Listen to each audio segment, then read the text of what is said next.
ఏంటి ధాతువు చి చెయ్యనే.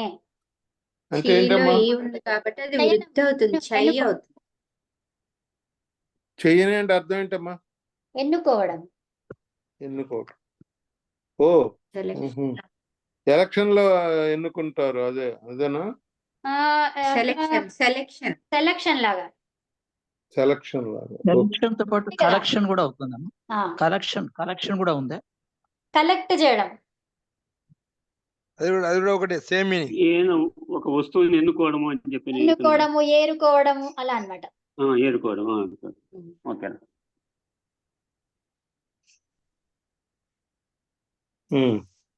హిందీలో చునునా అని అంటారు. అవునండి, చునునా, అది కూడా చునునా. వస్తుంది. కరెక్ట్.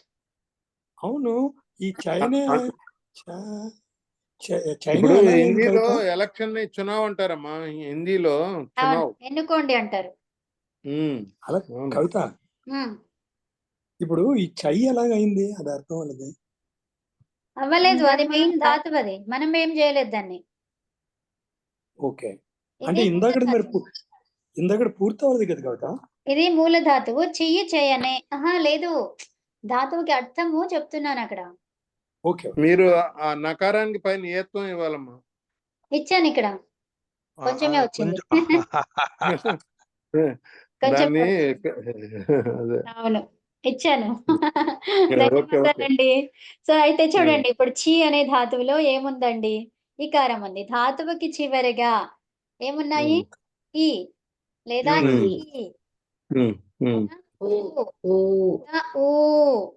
తర్వాత రి లేదా రీ ఉంటే ఏం కావాలి?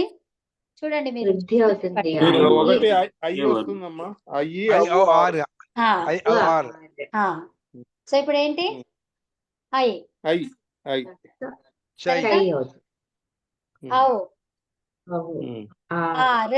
మనకి ఇక్కడ ఏముంది? ఏం కావాలి? ఈ ఉంది, ఐ కావాలి. ఎందుకు కావాలి? ఈ ఉంది కాబట్టి. అదే వృద్ధి జరిగిందిగా. అదే ఎందుకు? సందర్భంలో ఏముంటే పక్కన నిచ్చే, దానికి పరములో నిచ్చుంటే ఏముండాలండి? దానికి పరములో నిచ్చుంటే. సో ఇప్పుడు నిచ్చుంటే చెయ్యి అయింది అనమాట, ఇది కదండి. అవును. తర్వాత ఇప్పుడు చెయ్యి అయిన తర్వాత ఇక్కడ ఏచ్ వర్ణం వచ్చేసింది. అక్కడ ఏచ్ వర్ణం తర్వాత అచ్చు వర్ణము ఉంటే ఏం కావాలి? ఏచోయామాయావహ అనే సూత్రం రావాలి. అవునా? అవునమ్మా. ఇదేంటిది? అంటే షప్ అన్నమాట. నేను కంప్లీట్ గా రాస్తాను, మీరు మళ్ళీ దాన్ని చేంజ్ చేసుకోండి. చెప్పుకున్నాం కదా, షప్ వస్తుంది చెప్పుకున్నాం. షప్ తర్వాత తిప్. ఓకేనా? ఇప్పుడు చేయండి, మొత్తం చేసి నాకు ఆన్సర్ చెప్పండి.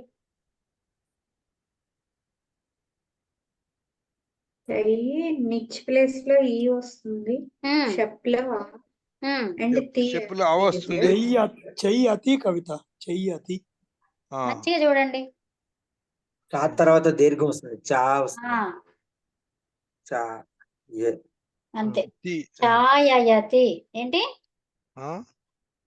రెండు యాలు వస్తాయి కదండి. అంటే ఈ ప్లస్, ఇక్కడ ఈ ప్లస్ యావే కదా, రెండు యాలు ఎక్కడి నుంచి వచ్చాయి? చూడండి, అందులో చేయిలో ఉన్న యా ఒకటా? అయ్యో, దీన్ని ఐ ఉందండి ఇక్కడ. ఐ తర్వాత ఏచ్ వర్ణం. ఐ అనేది ఏంటిది? ఏచ్ వర్ణం. ఏచ్ వర్ణం తర్వాత ఈ ఉంది, అచ్చు ఉంది. సో ఇప్పుడు ఏచోయావాయావహ అనే సూత్రం వస్తుంది కదా. అవును. ఇప్పుడు ఏమైంది? ఐ తర్వాత చెయ్యి అయింది, అయ్యింది. ఆయి గురించి మాట్లాడుతున్నాం మనం. చా చెప్తే ఇప్పుడు. సో ఇప్పుడు ఐ ఉంటే ఆయ అవుతుంది. ఆ తర్వాత ఈ తర్వాత ఆ ఉంది. అవును. ఇప్పుడు ఈ ఏం కావాలి? అక్కడ ఒక నిమిషం. ఈ అనేది ఏం కావాలి? ఫస్ట్ గుణం, ఇది గుణాక్షరం. ఇది ఎక్కువ వర్ణాలకి గుణం ఏ అవుతుంది. తర్వాత ఆ ఉంది, అయ్య తర్వాత ఆ, అన్ని కలిపేసేయండి. ఛాయయతి. అంతే అండి. ఓకేనా? సో ఇప్పుడు చూడండి, ఛై తర్వాత ఈ తర్వాత ఆ. ఓకేనా? సో ఇప్పుడు ఇది ఐ ఉంది. ఐ తర్వాత ఈ ఉంది. హ్మ్. సో ఇప్పుడు ఈ ఐ స్థానంలో ఏం కావాలి? ఆయు. హాయ్ కావాలి చాయ్ అవుతుంది అది చాయు ఆయు అయింది. అయితే ఇప్పుడు చాయ్ అయింది. తర్వాత ఈ ఉంది. ఈ అంటే ఇప్పుడు మనకేంటి ఇక్కు వర్ణం ఉంది. ఇక్కు వర్ణం ఉంటే ఏం కావాలి? గుణం రావాలి గుణం వస్తుందా? ఈ ఉంటే ఏ అయ్యింది. ఏ తర్వాత ఏముంది మళ్ళీ? ఆ ఉంది. ఏచ్ తర్వాత అచ్చు ఉంది. సో అప్పుడు ఈ ఏచ్ వర్ణం ఏం కావాలి? అయ్యు. ఓకే. ఇక్కడ 2 సార్లు ఏచో యవయవహ వచ్చింది మనకి. వస్తుంది. సో ఇప్పుడు అయ్యు, అయ్యు, ఆ అన్ని కలిపేయండి. చాయ్ అప్పుడు ఛాయయతి. Okay done. నేను ఇది అడిగితే అది ఛాయ్ అయితే ఛాయ్ ఎక్కడి నుంచి పట్టుకొచ్చిర్రు ఇప్పుడు? అంటే ఇప్పుడు మనం అంతా చెయ్యిలో కలిపి ఆయి చేస్తాం చెప్పేస్తున్నారు కదా. మీరు. అదేలే అదేలే. చెయ్యిలో మరి అన్ని ఆయి కలిపి చేస్తాం చెప్పేయండి కదా. అన్నారు కదా మేడం, అందుకని చెప్తాం. నేను ఇక్కడున్నే చెప్పమన్నా.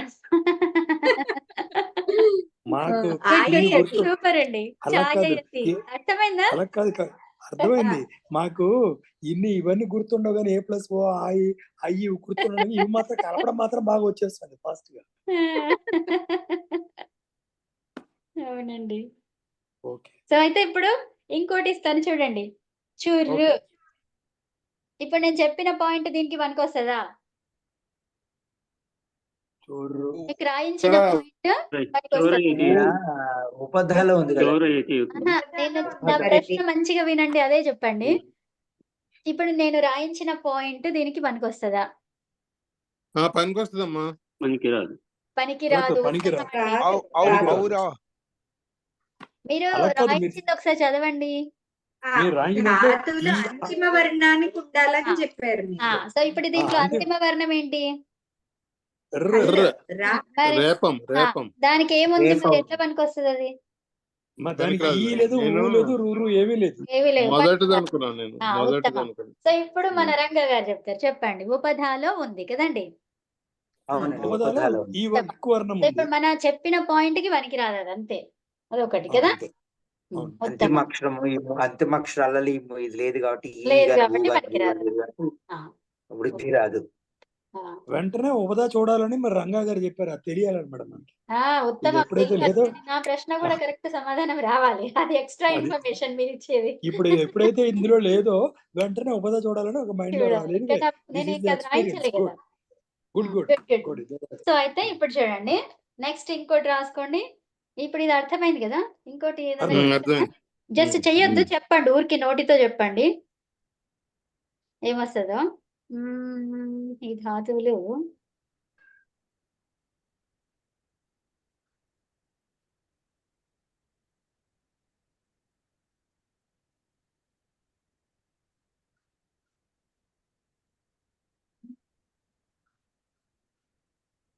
ఇది ఉంది, భూ అనేది ఉంది.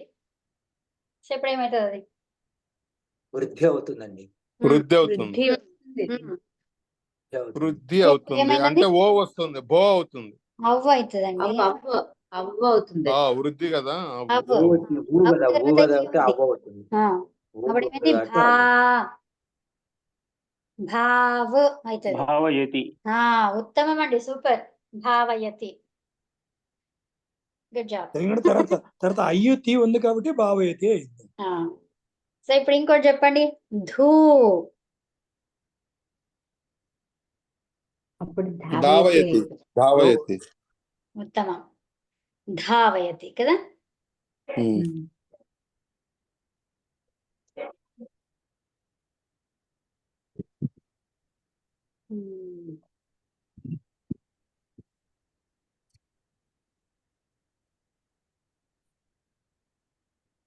జిరి.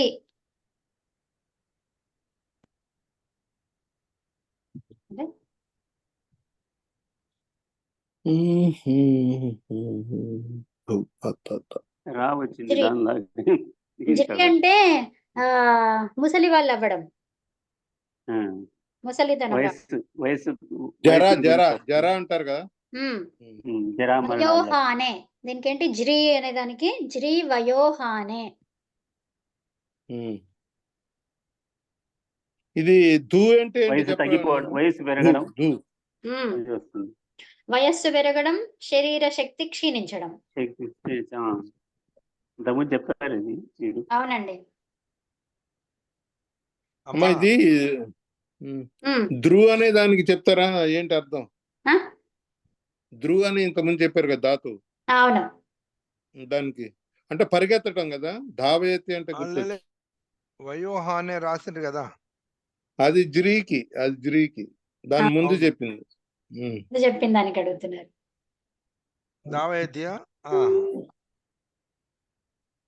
దావయతి దావతి అంటే పరిగెట్టడం. నేను ఇది అన్నాను, ధూ అన్నాను. ధూయి కంపనే, కంపనం. అది కంపనం అంటే కదలడము, షేక్ అవ్వడము, మూవ్ అవ్వడము. అదే వృక్షాహ కంపతే అని అంటారు కదా, కంపంతే. అప్పుడు ఏమని చెప్పచ్చు? ధూయి ధాతుని వాడొచ్చు చురాదిగణంలో. చెప్పండి, అప్పుడు ఏం చెప్తారు మీరు?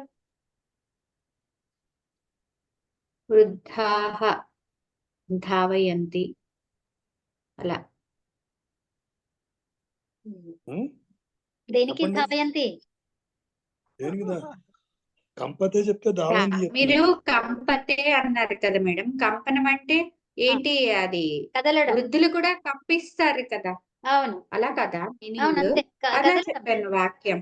కంపనం వాడకండి. కంపనం అనే అర్థంలో ధూయి ధాతుని వాడమని చెప్పిన నేను వృద్ధాః ధావయంతి అన్నాను. ధావయతి. వృద్ధాః భావయంతే అనాలి. ధావయంతి. ఉత్తమం. ఓకే, ఇంకా ఇక్కడ ఈ పరస్మైపది కూడా ఉంటుందా? ఇప్పుడు ఆత్మనేపది పరస్మైపది చెప్తున్నాం కదా. ఉంటాయి ఉంటాయి అన్ని ఉంటాయి కదా. ఉభయపది ఉంటది, ఆత్మనేపది ఉంటది, పరస్మైపది ఉంటది. ఓకే అమ్మా, అలాగే. ఇప్పుడు జ్రీ ఎట్లా వస్తుంది చెప్పండి? ఇప్పుడు చురాది గణంలో అన్ని ఉభయపదులే ఉంటాయమ్మా? చురాది గణంలో అన్ని ఉభయపదులే ఉంటాయా? అన్ని రకాలు ఉంటాయండి. అన్ని ఉభయపదులే ఉన్నాయా? అన్ని ఉభయపదాలు ఉన్నట్టు అనిపిస్తుందా? చూద్దాం ఒకసారి.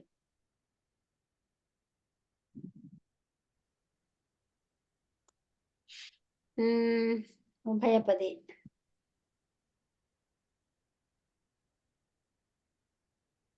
ఐదు 500 ధాతులు ఉభయపదినే ఉన్నాయా?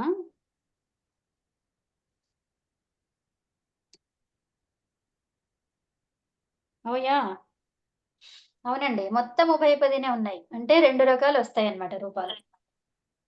పరస్మైపది, ఆత్మనేపది. అవునండి. ఓకే అమ్మా. ఈ ఒక్క గణంలోనే అనుకుంటా అన్ని ఉభయపదులు ఉండే గణం. అవును.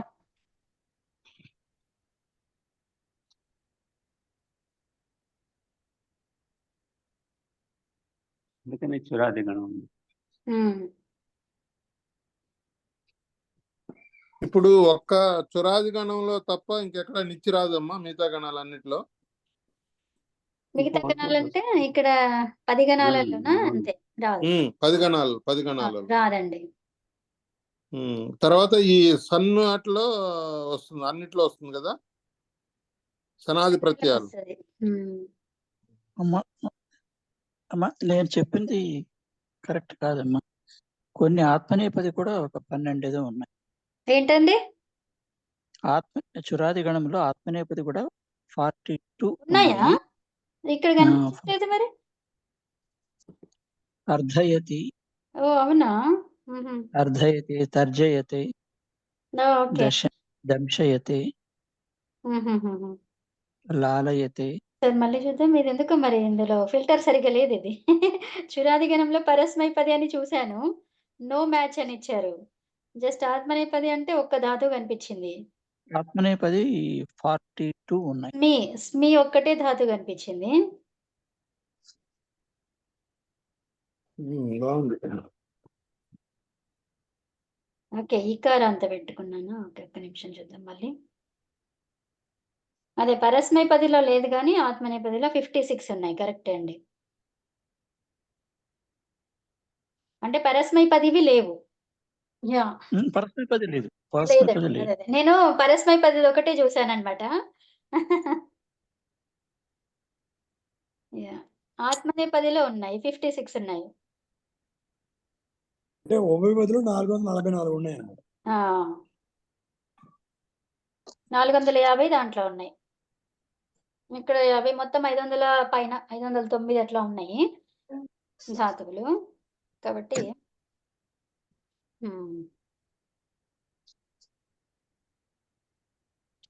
ఏమైంది జిరి చెప్తారా? వద్దా? అమ్మ ఇక్కడ జిరీకేమో ఈ కాబట్టి రాయ ఐ ఎత్తి అవుతుంది. రాయ ఐ ఎత్తి అవుతుంది. జిరాయ ఆ! ఎత్తి. అంతే. యతి రాయ యతి అవుతుంది. జిరాయతి అంతే. ఓకే. గుడ్. సార్ ఇంకా సెకండ్ పాయింట్ రాసుకోండి దాంట్లో. సెకండా, థర్డా మీ నంబర్స్ ఏవో ఇక మీరు చూసుకోండి. సో, ఇప్పుడు ఉపధాలో అ, ఈ, ఉ తర్వాత రి ఉంటే క్రమముగా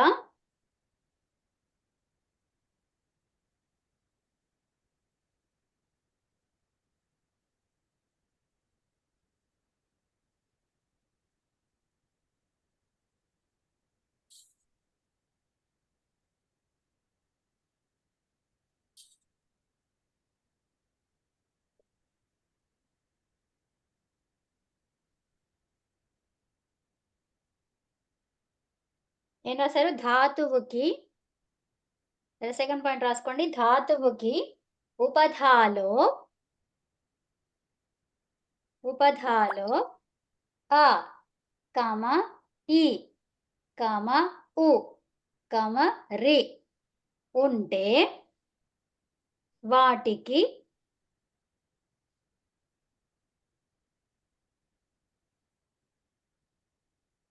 క్రమముగా ఆ, ఏ, ఓ, అర్ లు వస్తాయి ఆదేశంగా. ఇదంతా కూడా ఆదేశం అన్నమాట కదండి. హ్మ్.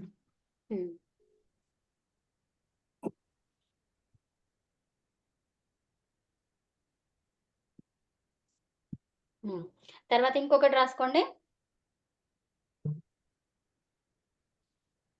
కొన్ని ధాతువులలో సెకండ్ ఏదో పాయింట్ అది ఏ పాయింటో మీరు చూసుకోండి. కొన్ని ధాతువులలో అ ఈ హ్రస్వ ఆ ఉంది గదా! ఆకి ఆ కాదు.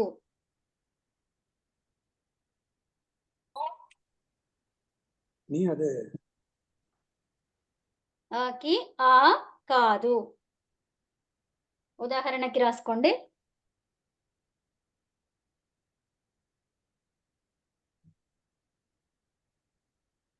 కథ్, గణ, రచ్ మొదలగు ధాతువులలో ఏంటి? ఈ అకారానికి ఉపధాలో ఆ ఉందా? ఉంది ఉంది. ఈ ఆకి ఆ అనేది రాదు అన్నమాట. కొన్ని ధాతువులకి రాదు అన్నాం గదా! అందులో ఒక 3 ధాతువులు చెప్పాను మీకు నేను. ఉమ్.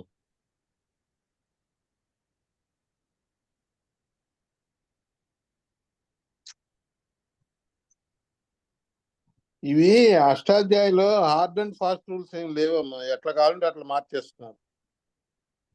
అష్టాధ్యాయులు అదే ఇప్పుడు ఒక సూత్రం చెప్పారనుకోండి, ఆ సూత్రం ప్రకారం అది అన్ని చోట్ల పనిచేస్తుందని, అన్ని ధాతుల్లో పనిచేస్తుంది అనేది లేదు. ఇతమిద్దంగా అది అది అవునండి.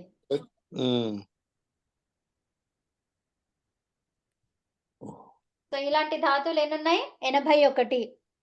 అబ్బో. ఉపధాలో అకారంతో వచ్చేవి ధాతువులు ఎన్నున్నాయండి? 81. 81. మరి ఆ 81లో అకారానికి ఆకారం వస్తుందా? రాదా? అంటే కొన్ని ధాతువులకి రాదు అన్నారు. మరి ఆ ఏ ధాతువులో అది చూద్దాం మనం. ఇప్పుడు మనం 3 రాసుకున్నాం గదా!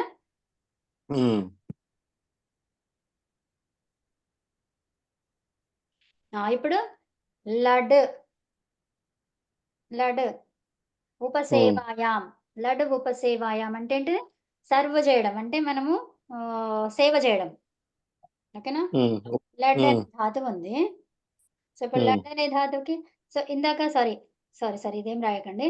ఫస్ట్ ఇప్పుడు ఇందాక రాసినవి ఉన్నాయి కదా కథ్. సో ఇప్పుడు దీనికి ఏం రావాలి? ఉమ్, కథయతి, గణయతి, రచయతి అట్లా రావాలి కదా? ఉమ్, సో రాచయతి, కాథయతి, గాణయతి అలా రాదు. ఓకేనా? ఉమ్, ఉమ్, సో ఇప్పుడు లడ్ ఉంది. ఇది రాసుకోండి దీనికి. కథ్ కథయతి, గణయతి, రచయతి. ఉమ్. ఇది నిజం అదేంటి చురాది గణంలో ఏంటి ఎవరి కోసం చేస్తారు? తన కోసమే చేసుకుంటాడు. స్వార్థాయ చురాది గణః. ఉమ్. స్వార్థం అంటే సొంతంగా తన కోసమే. అవును, పాఠయతి అంటే వేరే వాళ్ళకి పాఠం చెప్పడం కదండి, అక్కడ సొంతం లేదు కదా మరి. ఏంటండి? పాఠయతి. పాఠయతి అవును, అది చురాది గణం. పట్టు ధాతువు ఎందులో ఉందండి? చురాది గణ ధాతువు కాదు కదా అది. ఓహో, చురాది. ఓహో, సో చురాది ఓహో. గణంలో ఉన్నవి. మనం అనేది ఏంటి? చురాది గణంలో చురాదిలో మాత్రం స్వార్థంలోనే వస్తాయి, అంతేనా? స్వార్థంలోనే వస్తాయి. ఓకేనా? సో ఉమ్, ఇప్పుడు జల్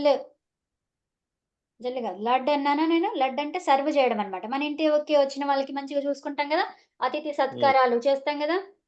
ఉమ్, సేవాయాం సేవ చేయడం అన్నమాట. ఓకేనా? ఇప్పుడు ఉమ్. చోరయతి అంటే ఉమ్. మనలో మనమే దొంగతనం ఏం చేసుకుంటాము? చేసుకుంటాం మనలో మనం దొంగతనం చేసుకుంటాము. ఏంటి? మన కోసం మనం చేస్తాము. ఏం దొంగతనం చేస్తాము చెప్పండి? ఏది చేసినా దొంగతనమే. చోరయతి. వేరే ఎవరినో ఎక్కడో ఎవరితో దొంగతనం చేసి ఆ, స్వార్థం అంటే అట్లా. కానీ ఇక్కడ చూడండి, అహం చోరయామి. ఏం చోరయామి? జ్ఞానం చోరయామి. జ్ఞానాన్ని తీసుకుంటున్నాను. అట్లా అది నా కోసమే కదా అది. అవును, ఏదైనా జ్ఞానాన్ని దొంగతనం కూడా దొంగిలిస్తున్నారని ఎవరు అనరమ్మా. జ్ఞానాన్ని ఆ, దొంగిలిస్తున్నారని అనరు, కానీ జ్ఞానం పొందుతున్నాడు, పెంపొందించుకుంటున్నాడు పొందుతున్నాడు. అంటారు. అంటే లేదు. యాక్చువల్ గా ఈ నాలెడ్జ్ దొంగిలించిన కూడా కొన్ని జరుగుతుంది. ఉంటది జరగదని చెప్పడానికి యాయా. లేదు. మనం అయితే ఇప్పుడేమో కొన్ని టెక్నిక్స్ పట్టుకుంటాం కదా ఎవరో ఇప్పుడు చూడండి, చేస్తున్నప్పుడు. ఆ దొంగతనం అనేది ఎందుకు వస్తది తెలుసా? మనకు ఏదైతే అడుగుతామో వాళ్ళు ఇవ్వనప్పుడు మళ్ళీ దొంగతనం లాగా వస్తది. ఇప్పుడు చూడండి, ఏకలవ్యుడా? కర్ణః కర్ణుడు ఏకలవ్యుడే కదా, ఆయన ఫింగర్ కట్ చేసి ఇచ్చింది. అవును, ఆయన అవును. ఆయన అంతే కదా. ఏకలవ్యుడే. అంటే గురువు ఏమన్నాడు? ఏకలవ్యుడే. చెప్పనన్నాడు. చెప్పననేసరికి ఆయన మూర్తి తయారు చేసుకొని ఆయననే చదువుకున్నాడా? అంటే ఇప్పుడు అది అవును. దొంగలించినట్టా లేకపోతే ఏం చేసినట్టు ఆయనది? ఆయన ఫిజికల్ గా చెప్పలేదు కదమ్మా. చెప్పలేదు. ఉమ్. మరి అంటే చెప్పకపోతే అది ఎట్లా దొంగతనం అవుతుంది? అట్లా కాదు. అంటే ఉమ్, దొంగతనం కాదు. ఆహ్, ఉమ్. అంటే అది కాదులే గానీ, కాకపోతే ఇట్లా అంటే వాళ్ళెవరైనా ఇట్లా చేయలేదనుకోండి. సో, ఉమ్. అంటే వాళ్ళకి తెలియకుండానే మనం అది కాదులే. అది ఆ కాదు. కర్ణుడు చేస్తాడు అది. నేను హ్మ్. వేరే అయితే ఆయన అక్కడ చేస్తాడు. గురువు గారికి నేను వేరే అని చెప్పి చేరి విద్యని దొంగిలిస్తాడు అక్కడ, దొంగిలిస్తాడు జ్ఞానాన్ని. అట్లా. అంటే కొంచెం ఏదో ఒకటి చేసి అలా చేస్తుంటారు. అది. పరశురాముడు గురువు దగ్గర. గురువు నేను దగ్గర. ఒకటి అనుకుంటున్నాను, అది కరెక్ట్ కాదో మీరు చెప్పండి, నాకు కరెక్ట్ తెలీదు. హ్మ్. ఇది చురాది గణము స్వార్థే అని మీరు అన్నారు, కానీ నిత్య స్వార్థే అంటారు. అంటే నిత్య అంటే ప్రేరేపించటం, ఆ! తనను తనని ఇక్కడ ప్రేరేపించుకోవటం. మీకు అవును.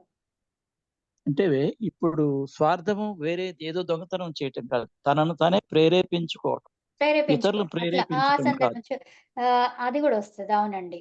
నిత్య స్వార్థే అంటారు. హుహుహు.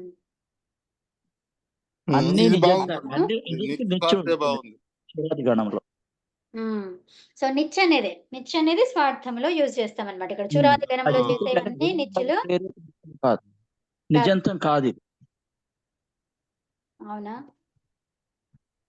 ఇది చెప్తారమ్మా, చురాది గణంలో ఇది నిజంతం కాదు అనేది చెప్తారు. ఇది అండర్లైన్ చేసి మరి చెప్తారు. ఎక్కడుందది? ఏదో చెప్తే విన్నాం కానీ ఎక్కడుందో తెలియదు. వాళ్ళు చెప్తారు, స్పెసిఫిక్ గా చెప్తారు అది. ఇక్కడ చురాదిభ్యో నిత్య. ఇక్కడ సత్యాపపాశ వీణ తూల ఇది ఉందా చూడండి. ఇక్కడ ఏం చెప్తుంది అది? మాకు కనబట్లేదమ్మా. ఇవన్నిటికి ఇది నిత్య క్లాస్ కి ఇదనే చెప్తుంది, అది కాదు.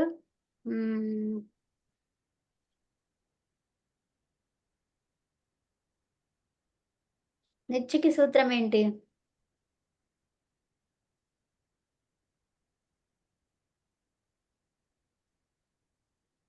కనిపిస్తలేదన్నారా మీరు? ఓకే. ఉమ్. మొన్న మీరు గ్రూప్ లో పంపించినట్టున్నారు కదా మేడం. అవి కూడా ఆ ధాతువులు వచ్చినప్పుడు అని ఉంది. అంటే నిచ్చి నిర్వచనం కావాలి మనకు. అంటే ఆ ధాతువులు వచ్చినప్పుడు నిచ్చి వాడాలి అనేది ఈ 2 ఉన్నాయి. ముండ మిశ్ర ఇదొకటి.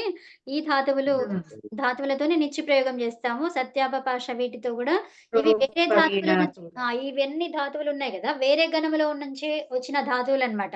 సో వాటికి కూడా నిజంతం చేస్తావు అని చెప్పడానికి అలా చెప్పారు. కానీ మరి నిచ్ అంటే ఏంటి? సంజ్ఞా సూత్రం కావాలి మనకి. అది. హ్మ్. ప్రేరణార్థక ప్రత్యయం నిచ్చి. హ్మ్. నిచ్చి ప్రేరణే అంటారు. నిచ్చి నిచ్చి ప్రేరణేనా? ప్రేరణే. నిచ్చ. నిజ్జ అని ఉంటదేమో. ఆ నిచ్చిను ఇప్పుడు చురాది గణంలో ఉన్న నిచ్చి వేరు వేరు. రెండు ఒకటి అనకూడదు. కర్మణి.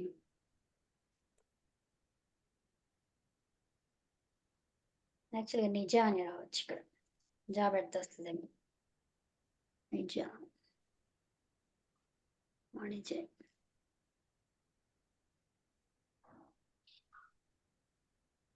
నిజ ప్రేరణే.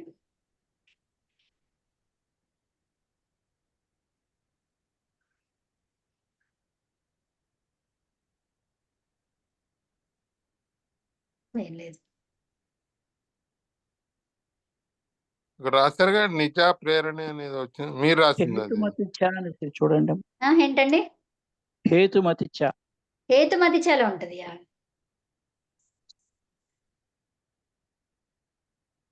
హేతుమతిచలో బహుళం ఇది. హేతుమతిచ్చ సూత్రం. Niche.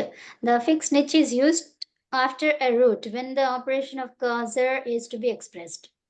Hetu means the mover of the independent agent. An operation relating to the hetu, such as directing, is called hetumat. Katham karayati.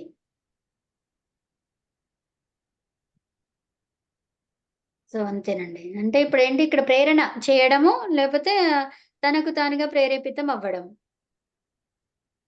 అంతేనా? మామూలుగా ప్రేరణ అంటే mover of the independent agent. చురాది గణంలో మాత్రం తనంత తాను ప్రేరేపించుకోవటం.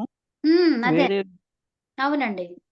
చురాది గణంలో తనకు తానుగా ప్రేరేపణ చేసుకోవడం అన్నమాట. అదే. ఇప్పుడు నిజంతం అన్నామనుకోండి. సో అదేమో అది వేరేగా అయిపోతుంది. అది వేరే అవుతుంది. వృత్తి చదువుతాను వినండి. ప్రయోజక వ్యాపారే ప్రేషణాదౌ వాచ్యే ధాతోర్ నిచ్ స్యాత్. దేంట్లో చదువుతున్నారండి? నేను 3.1.26 చూస్తున్నా. అచ్చా, ఓకే. 3.1.26. అర్థమైంది. మీరు ఓపెన్ చేసిన అదే కదా? అదే. అయితే నేను కూడా ఇక్కడ అది అష్టాధ్యాయంలో చూపిస్తాను. చెప్పండి. అంతే. ప్రయోజక వ్యాపారే ప్రేషణాదౌ వాచ్యే ధాతోః నిచ్ స్యాత్. ఓకే. భవంతం ప్రేరయతి భావం.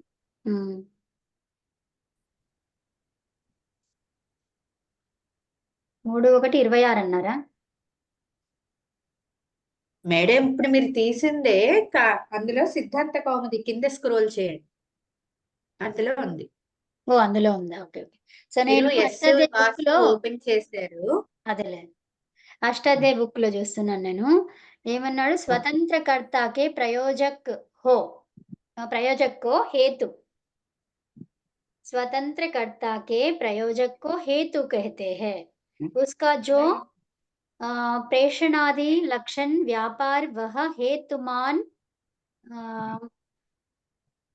हुआ इदेवा आगदा हेतुमान हुआ.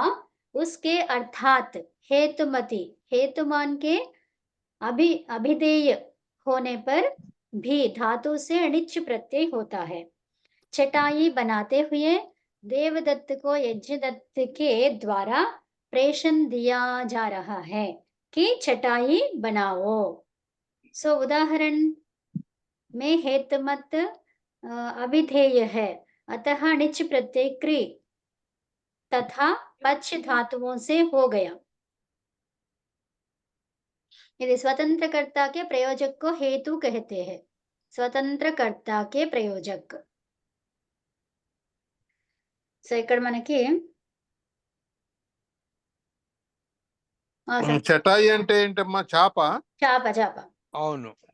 చాప. Mat mat mat. కటహ.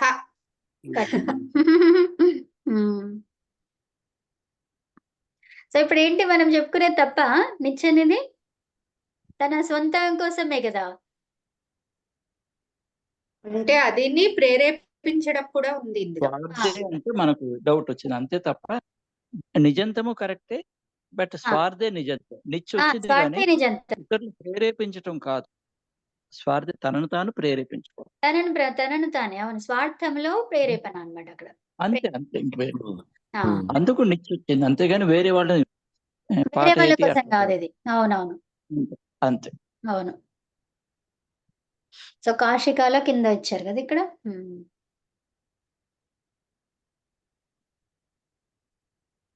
ఓకే.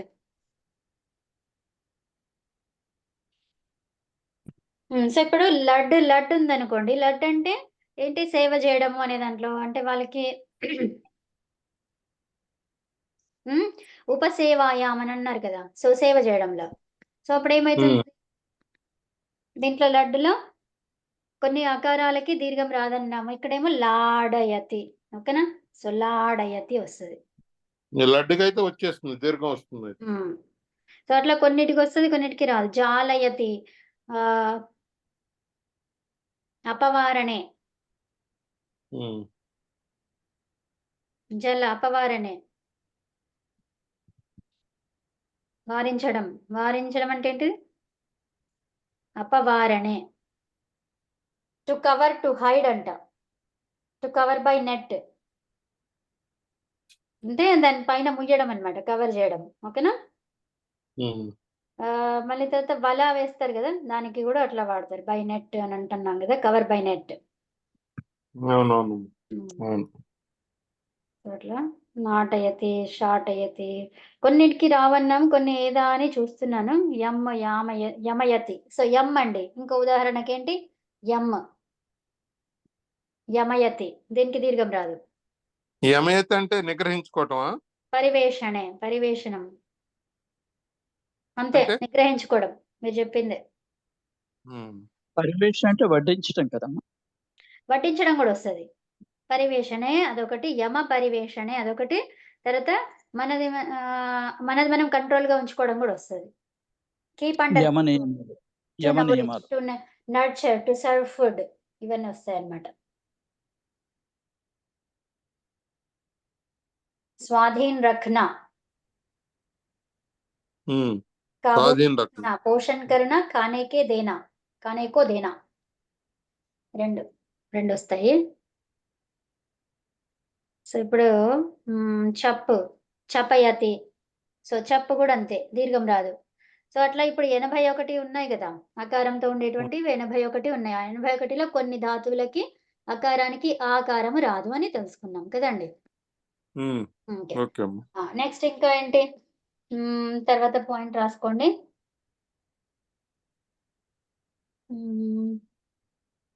అన్ని సందర్భాలలో ఆకారానికి ఆకారము రాదు కదా. తర్వాత ఇంకో పాయింట్ రాయండి. రిట్టులో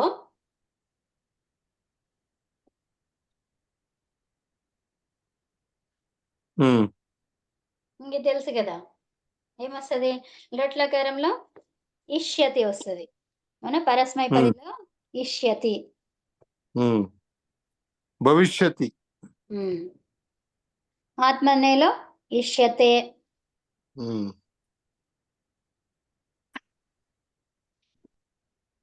అలా వస్తుంది.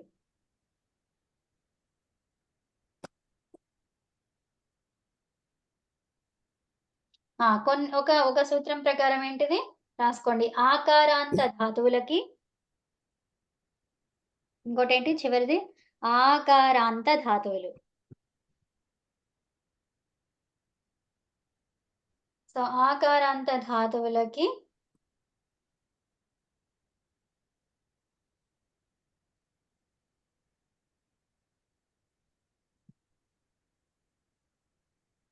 ఏమొస్తుంది దానికి పు అనేది వస్తుంది. పు అనేది వస్తుంది అనమాట. ఆకారాంత ధాతువులకి పు అనేది పెడతాం అనమాట. దేనికి యతి అనేది వచ్చింది కదా మనకు. ఆ యతి నిశ్చితంతా రాస్తాం కదా. అర్థమవుతుందా? ఆ స్థానంలో పా పెట్టుకుంటామా? కాదు కాదు.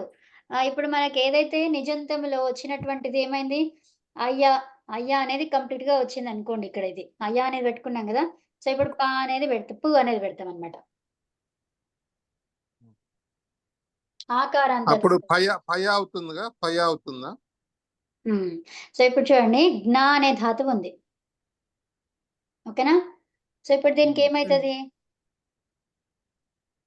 జ్ఞాపయతి వస్తుంది. జ్ఞాయ. ఒక నిమిషం చూడండి, ఫస్ట్ జ్ఞాయతి ఉంది. సో ఇప్పుడు పా ఎక్కడి నుంచి వచ్చింది అంటే ఇప్పుడు ఆకారాంత ధాతువులకు ఏమన్నాము? పా పెట్టుకుంటాం అన్నాము. పెట్టాలి. పా ఓకే. పు పు అన్నమాట. ఇప్పుడు అయా వచ్చింది కాబట్టి అయయతి, జ్ఞాపయతి, అలా జ్ఞాపయతి. యా 2 సార్లు వచ్చింది. అర్థమైందండి? అంటే అంటే అర్థం ఏంటమ్మా? జ్ఞా అంటే ఏంటి? తెలుసుకోవడం, తెలుసుకుంటున్నాడు. జ్ఞాపయతి అంటే ఆయన తెలుసుకున్నట్టు చేస్తున్నాడనా? ఆయన తెలుసుకుంటున్నాడు. అవును, ఇక్కడ జ్ఞాపయతి అనేది అది ప్రథమ పురుష కదా. అవును. ప్రథమ పురుష అయితే అంటే అతను ఇది తెలుసుకుంటున్నాడని కదా వస్తుంది. అతను అతను తెలుసుకుంటున్నాడు, అతను తెలుసుకునేలాగా ప్రేరేపిస్తున్నాడు. 2 చెప్పుకోవచ్చు. అతను తెలుసుకునేలాగా ప్రేరేపిస్తున్నాడు.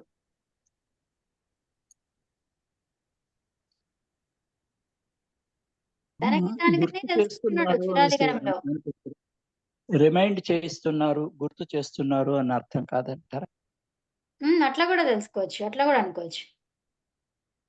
ఏది అనుకోవాలి? కరెక్ట్ చెప్పండి. సో ఇప్పుడు జ్ఞా అంటే ఏంటి? జ్ఞా అనే ధాతువుకి అర్థం ఏంటి? జానాతి, జానాతి, జ్ఞా జాని అంటాం కదా. తెలుసుకోవడం అంటే తెలుసుకోవడం, అవబోధన, నాలెడ్జ్, అలా ఏదైనా చెప్పుకోవచ్చు కదా. సందర్భానుసారంగా చెప్పుకుంటాం. తెలుసుకోవచ్చు అట్లా అన్నమాట. ఓకేనా? ఓకే అమ్మా.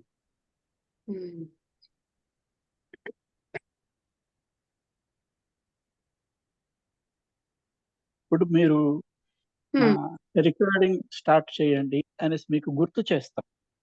దాన్ని కూడా జ్ఞాపయతి అని చెప్పవచ్చునా? తెలుసుకోవడం కదా. ఒక నిమిషం ఆగండి. జ్ఞా అంటే ధాతువుకి మనం ఫస్ట్ అసలు ఏముందో చూద్దాం.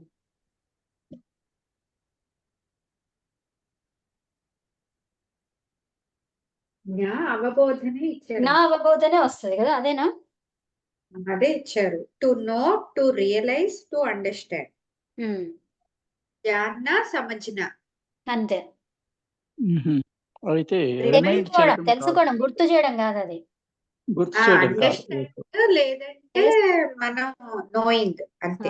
మనకి మనంగా తెలుసుకోవడము. రిమెంబరింగ్ అంటే స్మారయతి అనాలి. స్మారయతి, స్మరణ, స్మారయతి, స్మారయతి, స్మారయతి అలా. అవును. దానికి ధాతువు ఏముంటదమ్మా? అస్మాకం జ్ఞాపయతి. జ్ఞాపయతి అంటే స్మారయతి అన్నావు కదా. అండర్స్టాండ్. స్మారయతి అనే దానికి స్మ్రీ ధాతువు. స్మ్రీ